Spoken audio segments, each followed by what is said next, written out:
Enter into this sanctuary and bring the whole of your experience with you, the starting place to discover the holy. We start from this place of the self, asking questions of the life given to us each day. Each day, trusting in our ability to experience more joy, more love, and more hope. Hoping that who we are is enough, the resources we have are enough, and what we have to give is enough.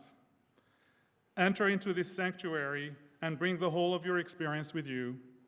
Place it on the altar of our shared humanity and watch as it transforms.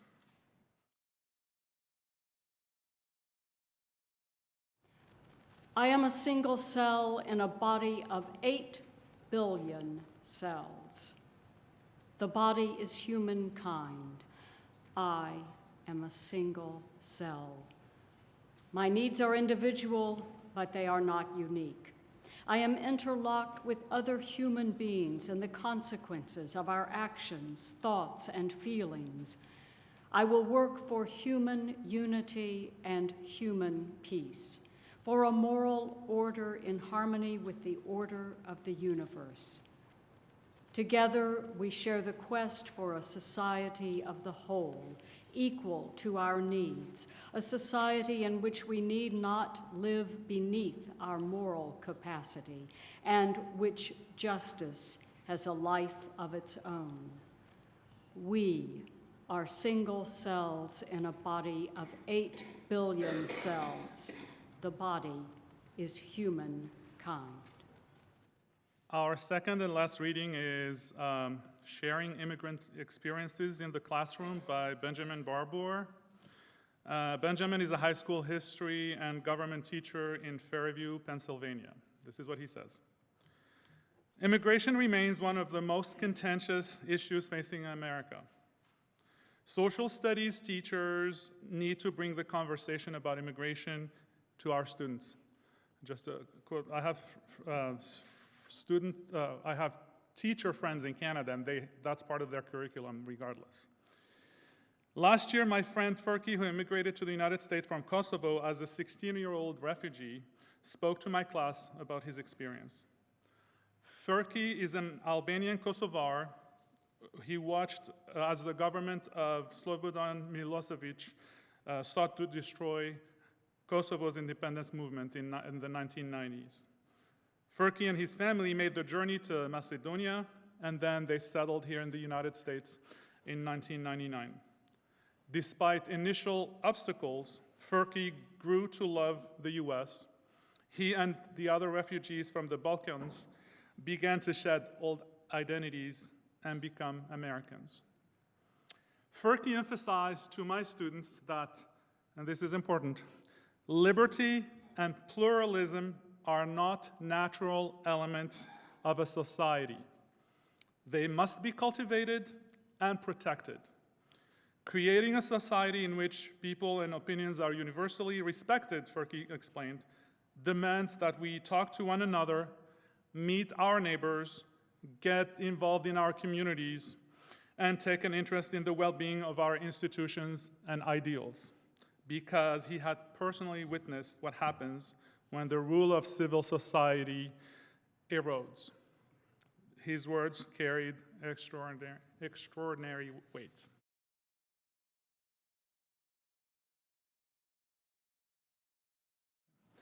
Good morning, everybody, again. Let me first ask, how many first-generation immigrants are here today, i.e. not born in the US? Oh, that's cool.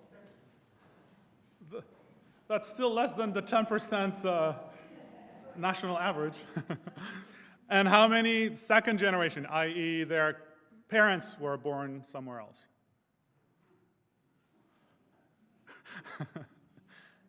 Okay, all right, thank you. So my name is Samira Wadi, and I'm a member of this congregation, and I'm an immigrant. I was born in Algeria, North Africa, of mixed Berber and Arab descent, and raised in the Muslim faith. I'm a professor of material science and engineering at the University of North Texas. I left my home country in 1986 to study in Canada and never went back other than to visit family. I acquired a Canadian citizenship in 1997, and then I left Canada to go to live in Dubai for 2 years, met my wife who's a US citizen, and then we came back to the US in the year 2000, and I became a US citizen in 2007. I also have lived in various countries for 2 months to 7 months, and these include France, Sweden, the United Arab Emirates, and Cyprus. As an immigrant and as a person who loves cultures, I feel that this topic is very dear to me. So why do people immigrate? I had that in the children's story. There are about 200 million immigrants in the world, about 35 million here in the United States. And people immigrate for different reasons. So one of them is seeking a higher standard of living, avoid persecution, to get a better education, family reunion, or job transfer. For the job transfer, for example, if somebody moves from the US and goes and lives somewhere else, we don't call them an immigrant, we call them an expatriate, because it's a nicer word, right? Many people in the host country feel that immigrants should just feel lucky to be here because they're taking resources. They do not realize that immigrants, when leaving their home country, also leave their family, their friends, their support network, and their culture. When they arrive in the host country, they're faced with many uncertainties, including finding work, finding a place to live, understanding new cultural norms, having language barriers, accent issues, and dealing with racism, etc. So I know these 200 million people have paid the price for moving. Now, in my case, I feel that I have gained better education and better work opportunities, but I feel that I'm not available to my family back home. For example, when my sister got married in 1995, I could not go to her wedding because for a 10-year period, I could not go back to Algeria because I did not do my military service. I'm a draft dodger, right? And so also when my dad passed away in 2010, I could not go back right away because it happened so fast. And in the Islamic tradition, you bury the person that same day or the next day. So luckily, though, Dawn, the boys, and I spent a month in Algeria 3 weeks prior to his passing, and that was, my kids still remember that today. Now I'm going to talk about personal experiences, and I'm going to focus on France, then Canada, and then the United States. France. Algeria was a French colony from 1830 to 1962. So I have traveled to France since a very young age. I remember being 5 years old and climbing the Eiffel Tower and eating crepes in the Champs-Élysées. There are about 6 million North Africans, which is Algerians, Moroccans, and Tunisians, that live in France today, and most of them are of Algerian descent. A portion of the French population had a superiority complex and treated North Africans as second-class citizens. Sorry. In turn, some North Africans did not want to assimilate and are not loyal to their new country, and this is a recipe for failure. That explains riots that have spread across France in 2005, 2007, 2010, 2018, and 19, and even a few days ago after the Algerian won a soccer game against in the African Cup. So that shows you how marginalized the children and grandchildren of North African immigrants are in France. Jeffrey Wright, a University of Toronto sociology professor, told CBC News in the wake of the 2005 riots, the problem is not with the immigrants, but their children, who are a very different group of people. Wright said that in general, when immigrants compare their situation in their adopted country, they feel that they have a better life in that country and they're okay with a little bit of racism here and there. But if they're not happy, they can also go back home and they can function at home. Their children, born in France, cannot do that, cannot function in their home country, and the country of their parents. And so they're sort of stuck in between. My family and I had vacations in France almost every year when I was growing up. I recall an incident whereby my parents, my sister, and I were walking by a group of French youngsters, and they started yelling and cussing at my mom, assuming that she was French, married to an Arab, and having biracial kids. I remember not understanding that. I was about 7 years old and thought, is there something wrong with us? The problems in France are compounded by the ghettos that exist in the suburbs of big cities. The country's original immigrants settled in suburbs, forming large African and Arab communities where underemployment is much higher than the national average. Add to that the problem of family influence and tradition. For example, some of the North Africans do not want to integrate, stick to their strong religious beliefs. This is contradictory to France's secular system.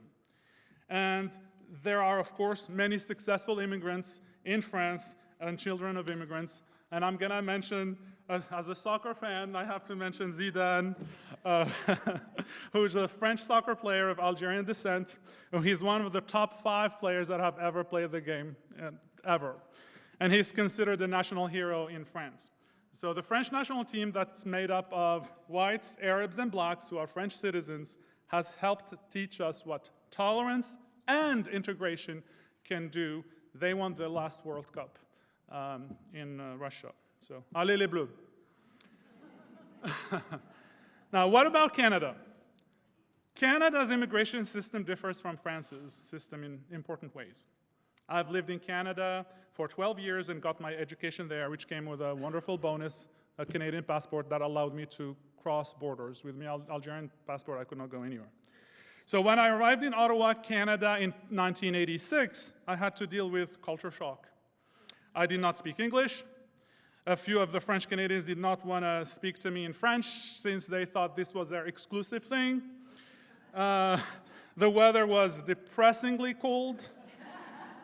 And I felt that people were not very friendly, and I understood later that Northerners usually do not open up to strangers, right? So I did hang out mostly with Algerians.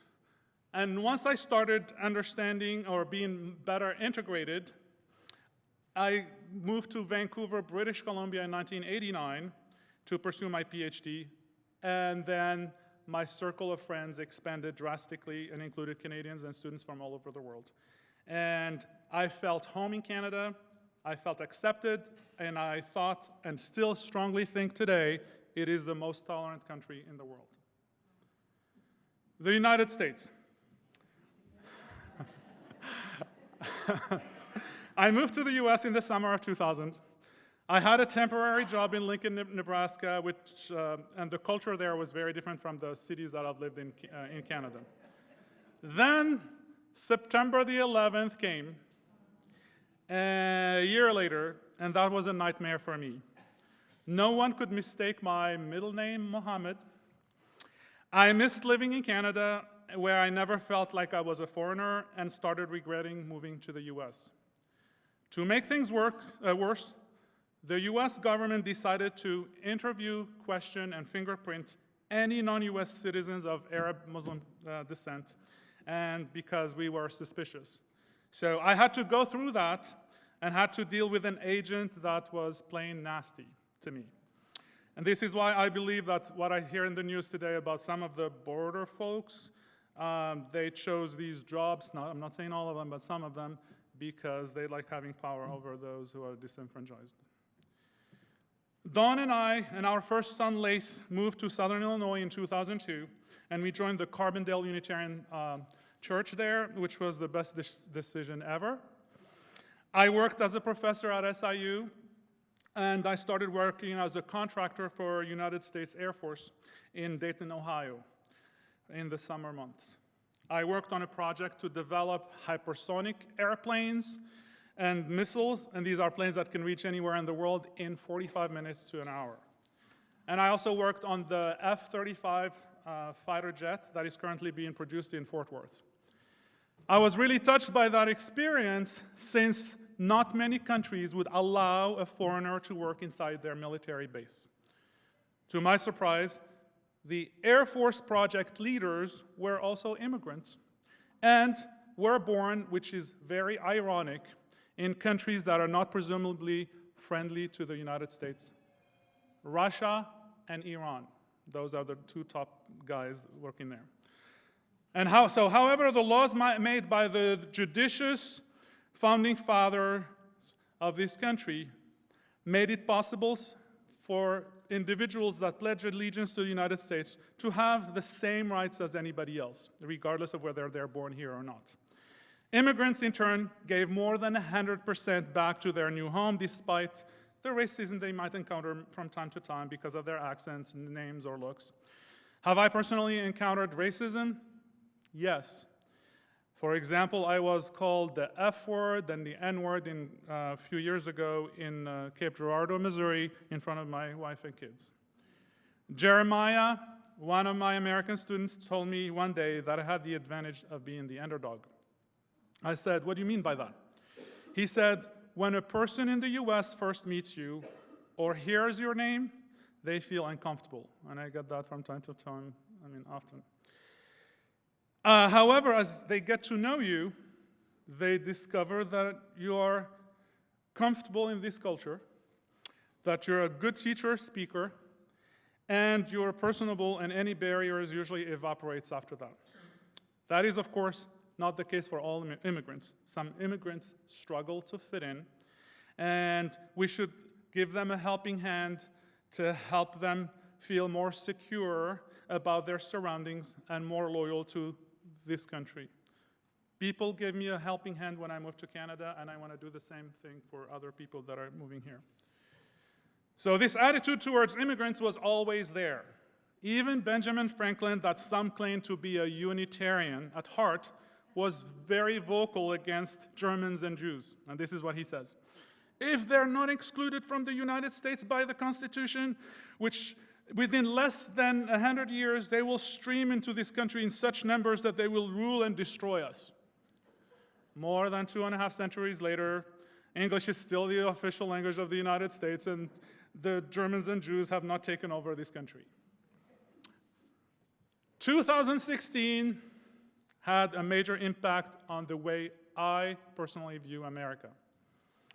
I feel that I have given this country 110%, to fit in its culture, because unlike in Canada, you're required to only be loyal to America to fit in.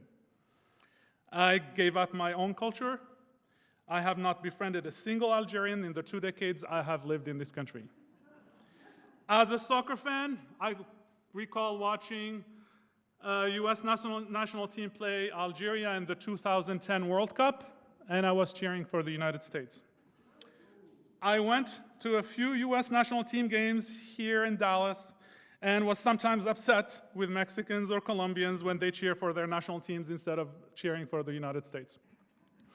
After the election, I thought I understand them. Regardless of how hard we work to fit in, some people will never consider us one of them. I never felt that in my home country, okay? And the sad thing is, even my American-born kids are not spared of that. The day after the 2016 election, a small group of students went to our high school carrying Confederate flags and told anyone that did not look like them or had a different name, which included my son Leif, to leave this country. This is where I draw the line, and this is, if they can mess with me, but they can't mess with my kids. My oldest son, Leif, stopped standing up for the pledge at the school for a month. He confessed that to me a month after that happened, and my response to him was, "Son, do not fall into their trap. You are American, and you are more American than they are. So do not give them a chance to treat you like an outsider. You are the real deal." And I can tell you many stories like this. And I see a lot of stuff, especially on Facebook, where people don't, they might tell you these things in front of you, but you read them on Facebook. Now, because of all this, very recently I started listening to a lot of contemporary Algerian French music, following Algerian news, listening to Algerian stand-up comedians on YouTube, and cooking Algerian food. And my kids are getting tired of it, actually. So because I miss that part of me, I miss that part of my culture and speaking my languages, which is Algerian dialect, French, or Arabic.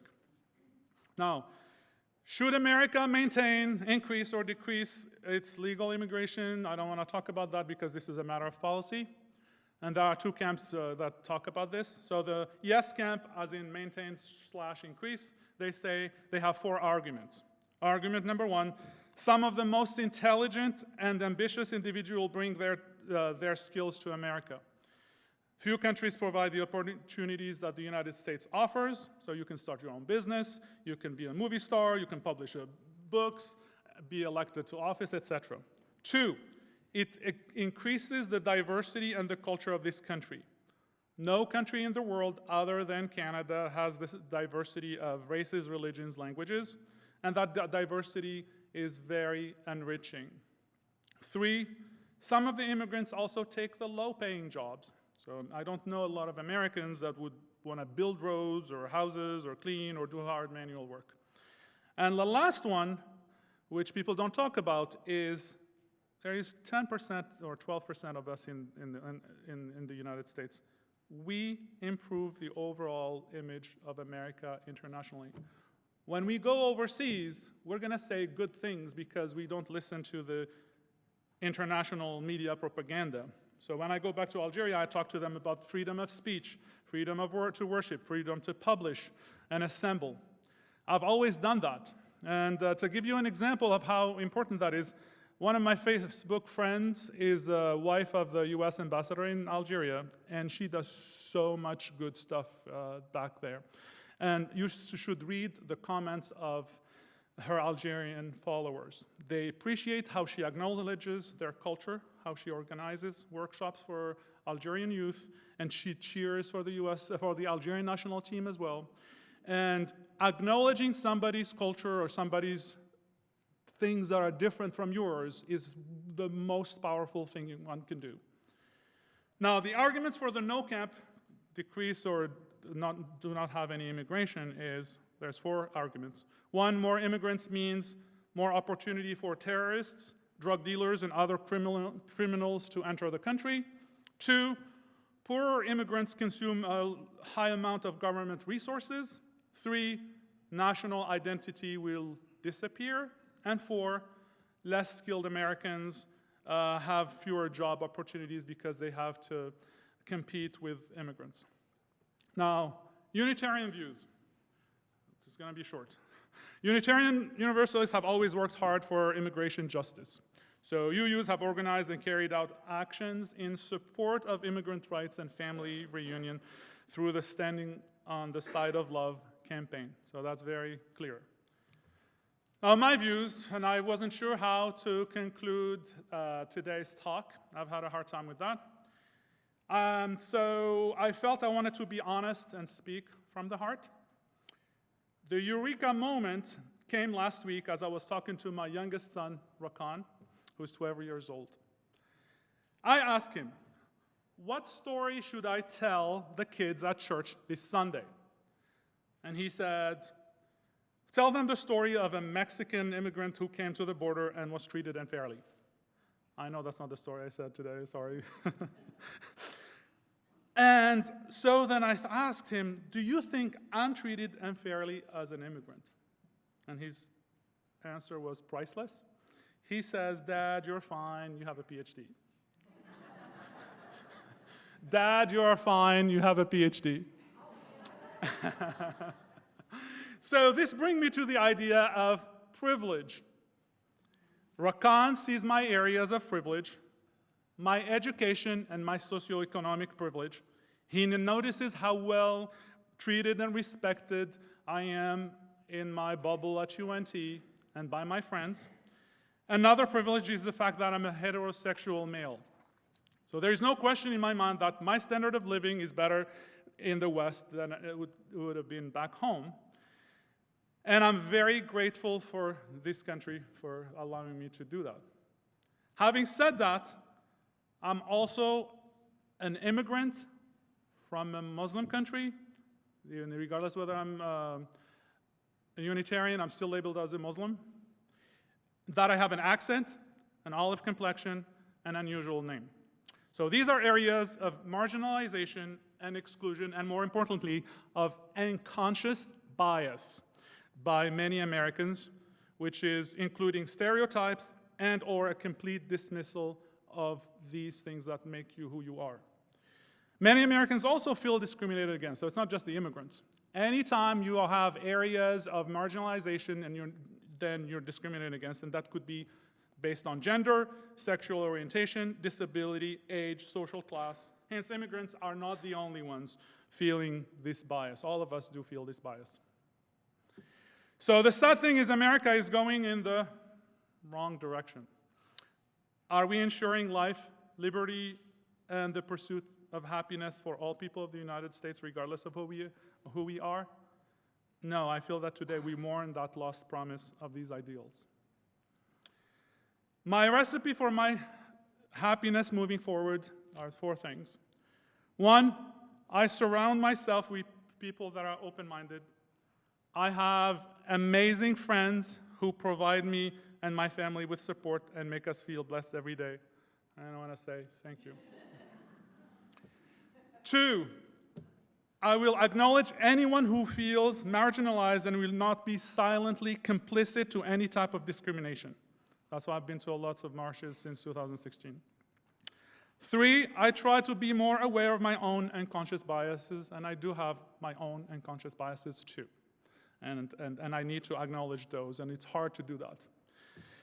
4, and last one is I play the patriotic card because I know Americans love their military and all that kind of stuff. So I tell them, hey, if somebody's arguing with me or biased, I say, hey, I'm currently developing propulsion systems for the next generation drones for the Army, and I have spent 5 years in the Air Force Base. And then usually they shut up after that.